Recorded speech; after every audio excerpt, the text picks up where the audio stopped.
네, 저는 허역팀에서 교육론하고 사회문화 맡고 있는 이웅재입니다. 앞에 이제 선생님들이 다른 과목 설명하셨을 건데, 자, 제가 맡은 교육론하고 사회문화에 대해서 조금 말씀을 드릴게요. 자, 먼저 그 페이지 한번 보시죠. 거기 교육론 그 수험 전략, 그 프린트물을 좀 보시면, 거기 뭐 출제 경향하고 공부 방법, 뭐 수험 도서 이렇게 제가 적어 놨습니다. 자, 거기 출제 경향에 거기 써 있는 대로 올해 7문항이 출제가 됐고요. 교육론은. 자, 문항수하고 배점은 거의 유사한 수준이었습니다. 그러니까 교육론은 이제 다른 과목에 비해서 제일 이제 배점이 높은 그런 과목인데, 그 배점이 높은 과목이니까 좀 비중이 높긴 하지만 사실 실제로 이제 그 공부하는 방법은 그렇게 어렵지는 않아요. 물론 이제 처음 하시는 분한테는 좀 부담이 될 수 있겠지만 실제 이제 준비하는 과정은 그렇게 복잡하지가 않다. 왜냐하면 거의 뭐 단일 텍스트에서 모든 문제가 출제되다시피 하다 보니까 일명 이제 모차책이라고 얘기하는 그 책인데 거기 수험도서를 잠깐 보세요. 수험도서 보시면 그 가로 1번에 모경환, 차경수, 사회과 교육 제3판 동문사라고 되어 있습니다. 거기 제가 옆에 이제 필수라고 적어놨는데 거의 이게 이제 거의 교육론 수험 공부의 전부라고 얘기를 해도 과언이 아닌 그런 텍스트라고 보시면 되겠습니다. 한마디로 이제 이 텍스트를 그냥 이제 파야 되는 건데 사실은. 자, 그렇다고 하더라도 이 책이 이제 양이 전체로 따지면 그렇게 만만한 양은 아니기 때문에 전체를 뭐 다 암송하듯이 외울 수는 없는 노릇이죠. 그렇기 때문에 이 책에서도 좀 중요한 부분들이 있고 좀 덜 중요한 부분들이 있고 아예 출제가 안 되는 부분들도 상당수 있습니다. 그래서 이제 처음 준비하시는 분들은 이제 우선적으로 그 이 모차책에 있는 단원 중에서 어떤 단원에 어떤 부분이 집중적으로 출제되고 있느냐를 빨리 파악하시는 게 제일 이제 급선무라고 이제 생각이 됩니다. 자, 그러기 위해서는 이제 기출 파악이 이제 동반이 돼야 되겠죠. 그래서 그 밑에 이제 공부 방법에도 제가 적어 놨습니다만, 기본적으로 이제 이 모차책이라고 얘기하는 이 책을 이제 전체적으로 꼼꼼하게 정리하는 게 무엇보다 중요하다. 그러니까 그냥 정리하는 데서 그치는 게 아니라 암기를 해야 되겠죠. 그러니까 거의 이 책의 텍스트를 그대로 문제 제시문으로 활용해서 출제되는 경향이다 보니까 이 책에 있는 문구들을 거의 그대로 중요한 부분들 같은 경우는 문구 하나하나를 꼼꼼하게 그대로 내 거로 만들어 두는 그 암기 작업이 반드시 필요하다라고 이제 생각하시면 되겠습니다. 자, 이 책을 이제 읽어 나가는데 이 책의 주요 포인트를 파악하기 위해서라면 당연히 이제 기출 분석이 돼야 되겠죠. 기출 분석이 돼야 될 것인데, 모든 수험 공부가 그렇습니다만 모든 그 시험은 항상 이제 기출을 얼마나 내 거로 만들어 두고 출제 경향을 파악하고 대비하느냐가 가장 핵심적인 부분이라고 생각이 되는데, 자, 일단 기출 분석이라고 제가 적어 놨습니다만, 자, 1차적으로 여러분들이 해야 될 작업은 뭐냐면, 최근 기출 문제가 어떤 문제가 출제됐는지를 파악하는 게 가장 급선무라고 이제 생각이 됩니다. 그러니까 최근 기출이라고 하면 주관식 문제를 얘기하는 건데요. 그러니까 최근 주관식의 기출 흐름을 파악하는 게 1차적인 얘기가 되겠다. 이 최근 주관식이라고 하면 2014년부터 지금까지 계속 출제되고 있는 흐름이라고 보시면 되겠습니다. 그러니까 이 주관식 문제의 흐름을 파악하는 게 가장 급선무다. 자, 이 문제가 이제 똑같이 출제되지는 않겠죠. 한번 나왔으니까 이 문제가 똑같이 출제되지는 않겠습니다만 우리 임용시험의 두드러진 출제 경향 중에 하나가 한 번 물어봤던 주제를 다시 묻는 경향이 있습니다. 물론 다시 물을 때는 좀 다른 방식으로 묻죠.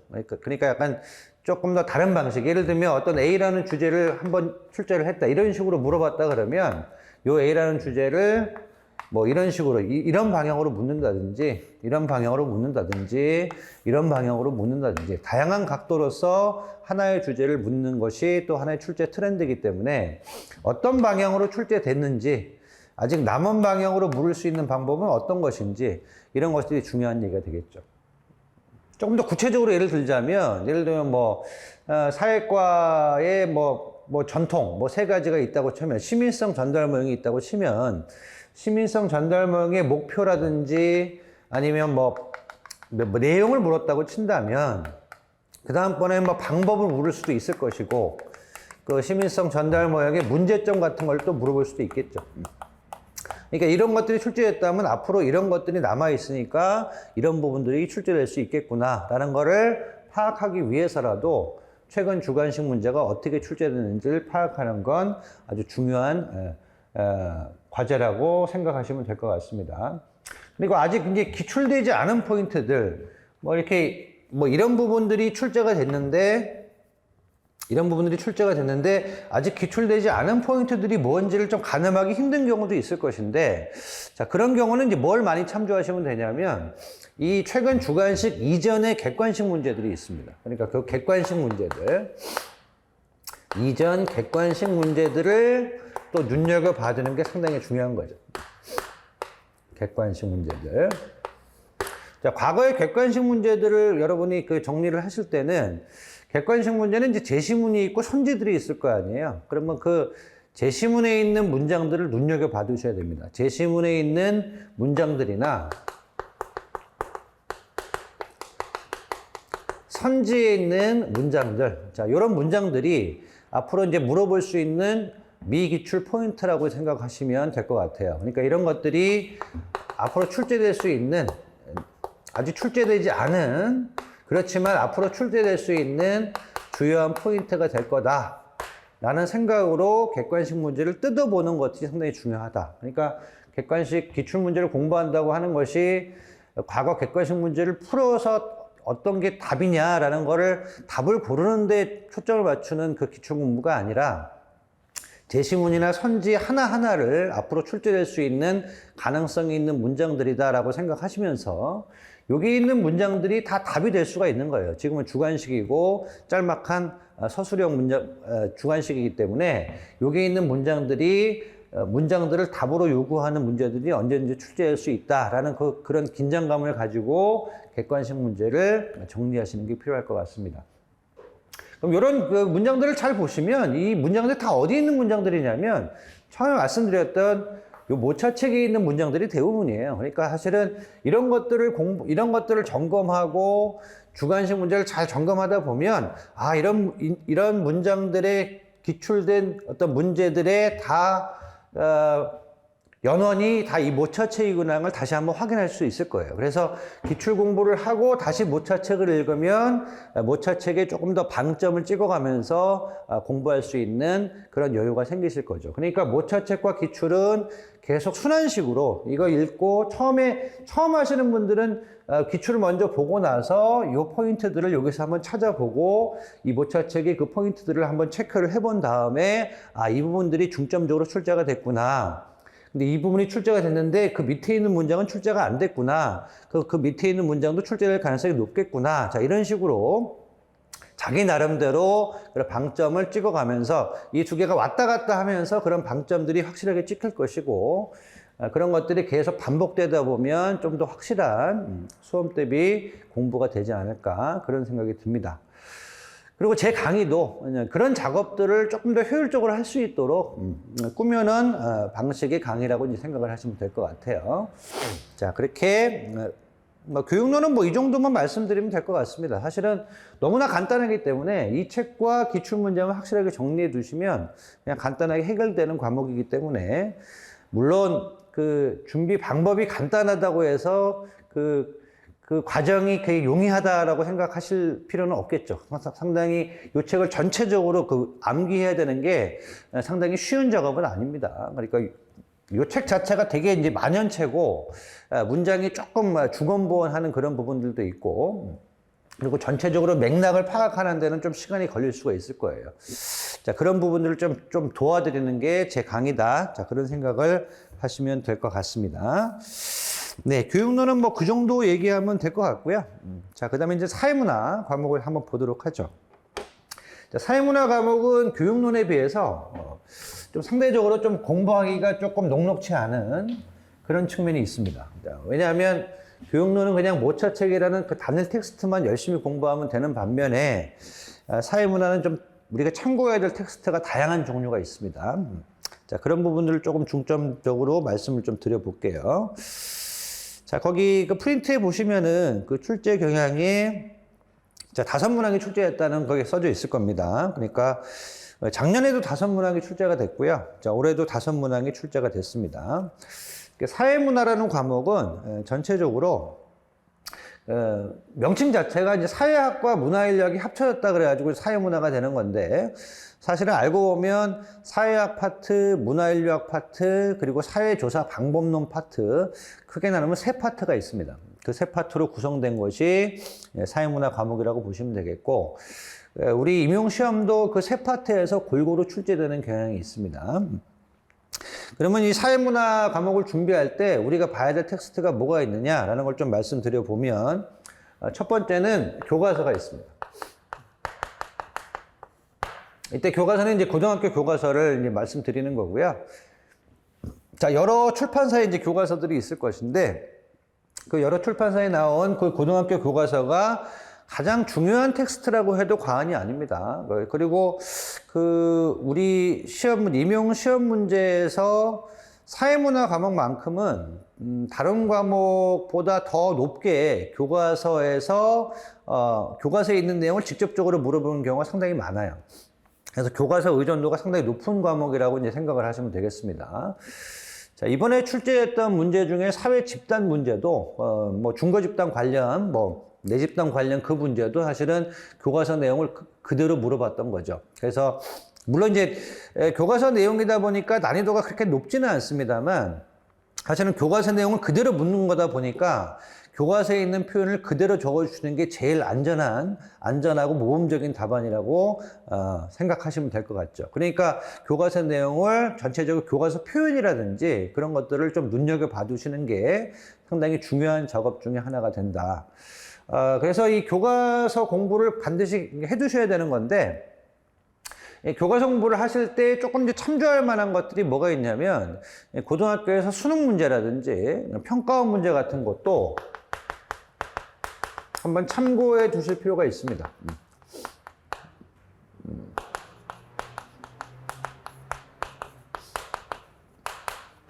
자, 이 문제를 참고한다는 건 이제 어떤 측면에서 필요한 거냐면 이제 문제 자체를 이제 푸는데 중점을 두시지 마시고요. 사실은 어차피 임용 문제하고 수능 문제는 약간 방향성이 다른 문제다 보니까 다만 이제 우리가 이 문제들을 약간 참고해 둘 필요가 있는 게 뭐냐면 그 문제 제시문들이 있잖아요. 그 문제 제시문. 수능 문제가 그 난이도가 뭐 임용에 비해서 깊이가 좀 떨어진다고 하더라도 제시문의 문장 자체의 깊이가 떨어지는 건 아니에요. 그러니까 결국 답으로 요구하는 수준이 약간 떨어지다 뿐이지 사실은. 그 문제 제시문 같은 경우는 원전에 있는 여러 가지 문장들을 그대로 끌어오는 경우가 상당히 많거든요. 그래서 이론 파트 같은 경우는 그 문제 제시문에 있는 문장들이 상당히 참조할 만한 문장들이 꽤 있습니다. 자, 그런 것도 좀 참고할 부분이 되겠고요. 그리고 묻는 포인트 같은 것도 어떤 부분에 주로 포인트를 맞춰가지고 이 주제를 묻고 있구나라는 거를 파악하는 것도 상당히 도움이 될 것 같고 특히 더 강조드리고 싶은 건 뭐냐면 사회조사 방법론 파트요. 예를 들면 뭐 연구 방법이라든지 자료 수집 방법이라든지 그 관련한 그 문제들은 상당히 그 임용 문제와의 관련성이 높은 편이에요. 그래서 수능에서 물어보는 포인트들을 임용에서도 같이 물어보는 경우가 상당히 많거든요. 예를 들면 표본의 대표성이라든지 뭐 일반화라든지 여러 가지 자료 수집 방법의 특성 같은 것들을 물을 때 그 수능에서 그 언급되는 그 포인트들이 많이 그 임용에서도 출제되는 경향이 있습니다. 그래서 사회조사 방법론, 특히 수능 문제 중에서 사회조사 방법론하고 관련된 연구 방법, 자료 수집 방법 같은 문제들은 상당히 참조할 필요가 있다. 자, 그런 말씀을 좀 드리고 싶고요. 그래서 교과서에 있는 주제들 결코 소홀히 해서는 안 된다라는 말씀을 먼저 드리고, 그 다음에 이제 개론서 부분이죠. 자, 개론서에 있는 텍스트를 또 우리가 참고를 해야 될 건데, 개론서는 크게 3가지가 있습니다. 이제 사회학 개론서하고 문화인류학 개론서하고 사회조사 방법론 개론서들이 있는데, 그 우리가 이제 주로 메인 텍스트로 삼는 텍스트들이 뭐가 있는지는 제가 거기 주요 수험 도서 우리 프린트에 밑에 주요 수험 도서에 거기 나열을 해놨는데요. 먼저 이제 사회학 파트에서 가장 주로 바이블이라고 생각하는 주요 메인 텍스트가 뭐냐면 가로 1번에 있는 그 사회학, 비판적 시선, 비판 사회학회라고 되어 있는 요 책입니다. 우리가 줄여가지고 일명 비판책이라고 얘기를 하는데 이게 이 책이 최근에 약간 개정판이 나왔었어요. 그러니까 비판적 사회 읽기라는 텍스트에서 비판적 시선이라는 제목을 조정을 해가지고 약간 개정판이 나왔습니다. 그래서 새로 이 책을 준비하시는 분은 비판적 사회 읽기 책이 아니라 이 비판적 시선 책을 사시는 게 더 좋을 것 같아요. 그래서 이걸 그냥 줄여가지고 그냥 비판책이라고 제가 적어 볼게요. 그 번호로는 가로 1번이고요. 비판책. 요게 가장 중요한 메인 텍스트라고 생각하시면 되겠습니다. 요건 필수라고 생각하시면 될 것 같고요. 필수 책이다. 자, 이렇게 생각하시면 될 것 같고. 그리고 그 가로 2번에 사회학의 2의 제2판, 권태한, 홍두승, 설동훈이라는 책이 있는데 옆에 나와 있듯이 그냥 참고 정도 할 수 있는 책이다. 자, 그렇게 생각하시면 될 것 같아요. 그래서 메인 텍스트는 요 책이다. 자, 요 책은 웬만하면 갖고 계시는 게 좋겠다라는 좀 생각이 듭니다. 그런데 요 책을 이제 구입해 보시면 아시겠습니다만 책 두께가 엄청 두껍습니다. 엄청 두껍고 그리고 이 책에 그 두꺼운 책에서 골고루 나오는 것도 아니에요. 그래서 특정 단원들, 특정 주제들이 중점적으로 나옵니다. 그래서 이 책을 구입하시더라도 아무런 그 배경 지식 없이 이 책을 읽어 나가시면 되게 비효율적인 독서가 될 수밖에 없는 것이고요. 그러니까 일단 기출을 공부해 나가시면서 이 책의 어떤 부분에서 기출됐는지를 체크하시면서 그 체크된 단원들을 중점적으로 읽어 나가는 그런 공부가 필요할 거고요. 자, 그런 걸 이제 도와드리는 게 제 강의가 되겠죠. 그러니까 제 강의 책에 나와 있는 주제들을 이 책에서 찾아보시면서 그 단원들을 중점적으로 읽어보시는 게 가장 효율적인 대비라고 이제 생각이 듭니다. 자, 그 다음에 두 번째 이제 문화인류학 책인데요.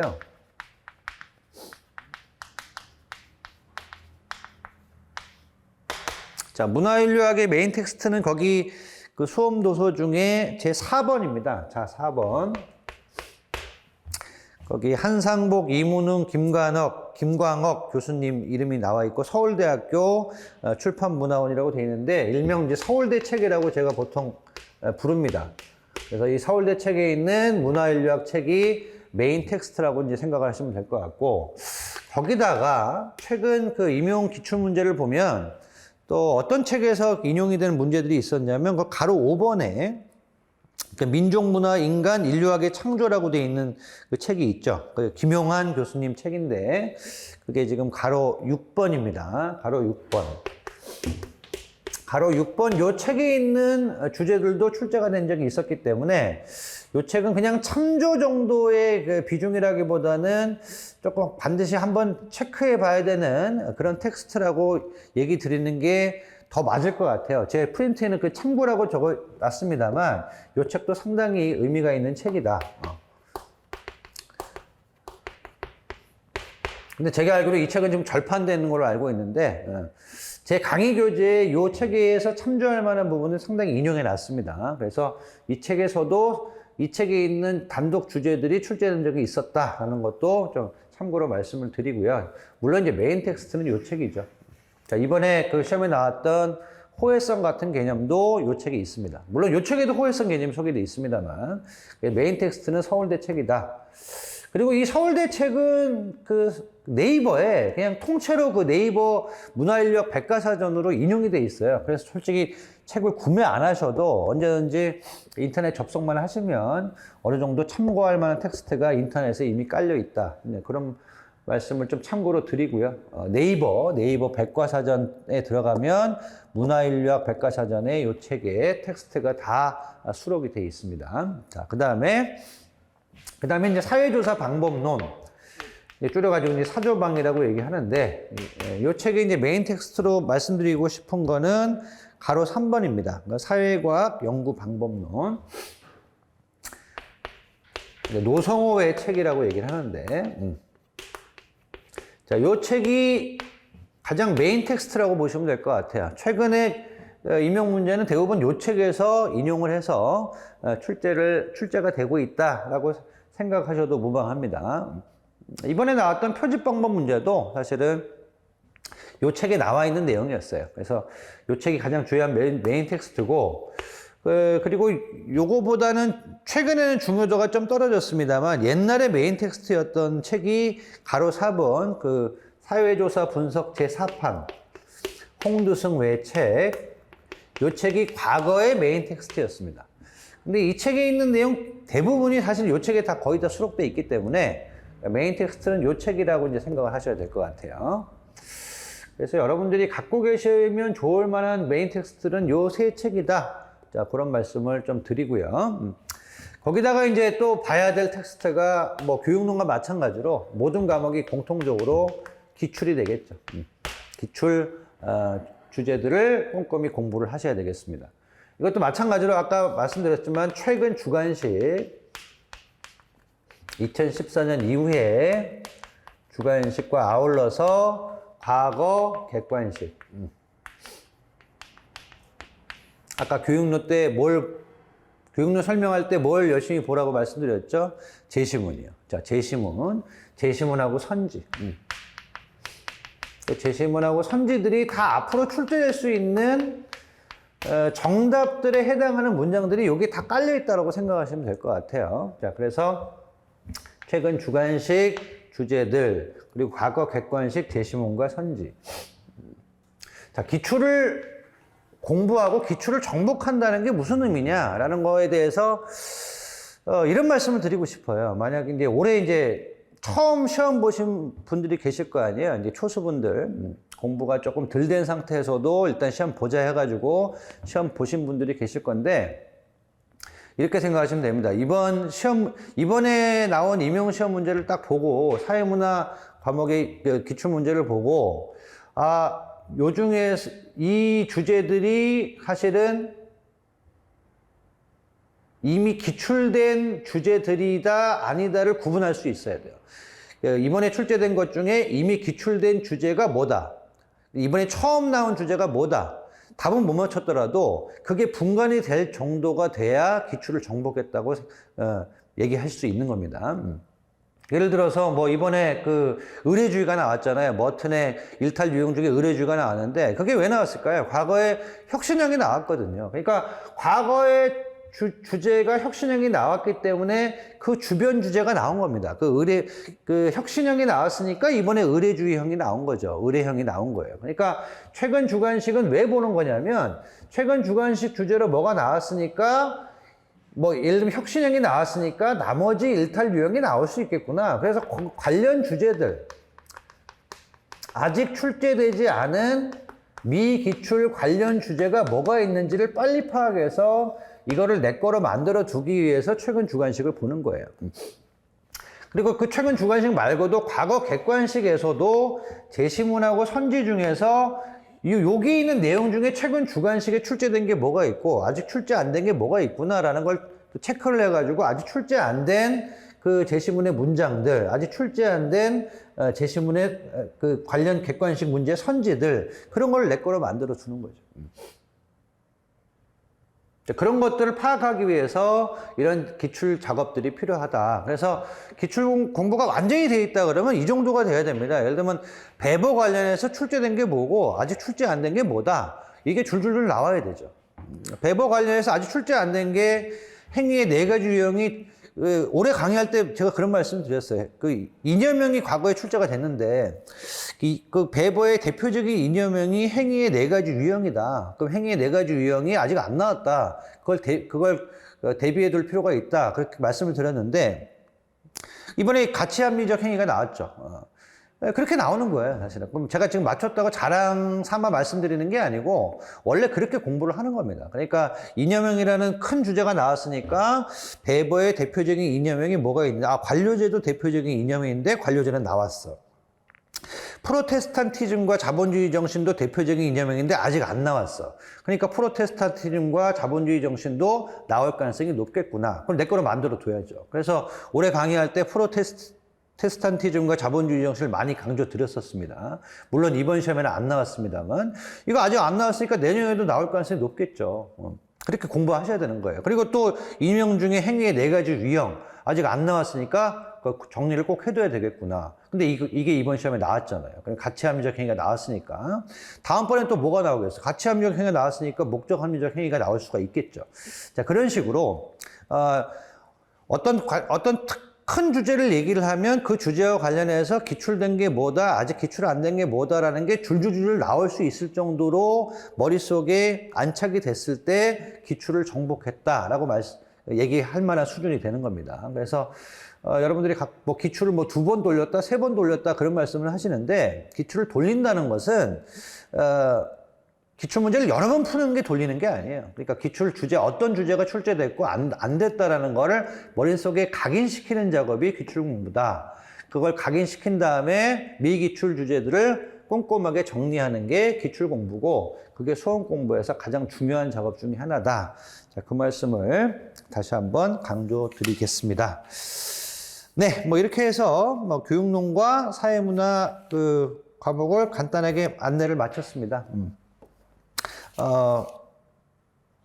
모르겠습니다. 올해 또 수험 공부를 하시다가 어떤 강의로 저를 만날 수 있을지 모르겠습니다만 방금 말씀드렸던 요 중요한 포인트는 제 강의를 듣든 안 듣든 항상 명심하시고 1년 동안 잘 준비를 해 나가셨으면 하는 바람입니다. 네, 여기까지입니다. 감사합니다.